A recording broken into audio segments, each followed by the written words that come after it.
বহুত ঠাণ্ডা নামিছে আৰু ঠাণ্ডাত গৰম গৰম পকৰি খোৱা মজাই বেলেগ।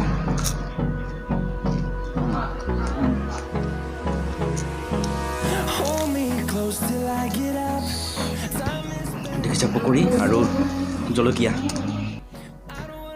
আজি ভিডিঅ'টো বনোৱাৰ কাৰণটোৱে হ'ল মোৰ এটা ভাল খবৰ ওলাইছে আৰু কি ভাল খবৰ মই কৈ আছোঁ মানে প্ৰাইজ মানি এখন খেল খেলি আছে আৰু বলক আমি খেলখন দুখাওঁ তাৰপিছত কি ভাল খবৰ আপোনালোকক জনাই আছোঁ। খেলখন আগে অলপ দুখাই লওঁ।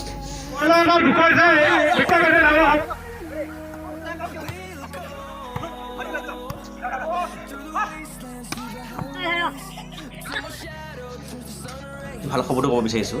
আপোনালোকে নিশ্চয় জানে মোৰ দোকান আছে আৰু বৰ্তমান মই দোকানত বহি আছোঁ। দোকানত মোৰ ষ্টুডিঅ' হয়। ষ্টুডিঅ' মানে বিভিন্ন ধৰণৰ বিভিন্ন কাম কৰিবলগীয়া হয় আৰু আপোনালোকে হয়তো বহুতো জানে আজিকালি যিকোনো কাম কৰিবলগীয়া অনলাইনৰ যুগ হ'ল, অনলাইনত কৰিবলগীয়া হয় আৰু অনলাইনৰ বাবে মেইন কামটোৱে হ'ল এজন দোকানীৰ বাবে যিজন অনলাইন কৰে তেখেতৰ বাবে হ'ল এটা CSC চেণ্টাৰ। সেই CSC চেণ্টাৰৰ বাবে বিশেষ জৰুৰী হৈ পৰিছে আৰু বহুত দিনৰ পৰা চেষ্টা কৰি আছিলোঁ এটা CSC ID ল'বলৈ আৰু শেষত এটা ভাল খবৰ ওলাল আজি আৰু সেইবাবে বহুত ভাল লাগিছে মনটো আৰু আজি ID পালোঁ। গতিকে ভিডিঅ'টো সেইবাবে বনালোঁ। যদি ভিডিঅ'টো ভাল পাইছে লাইক কৰিব, কমেণ্ট কৰিব আৰু চেনেলটো ছাবস্ক্ৰাইব কৰিব। বাই বাই, জয় হিন্দ।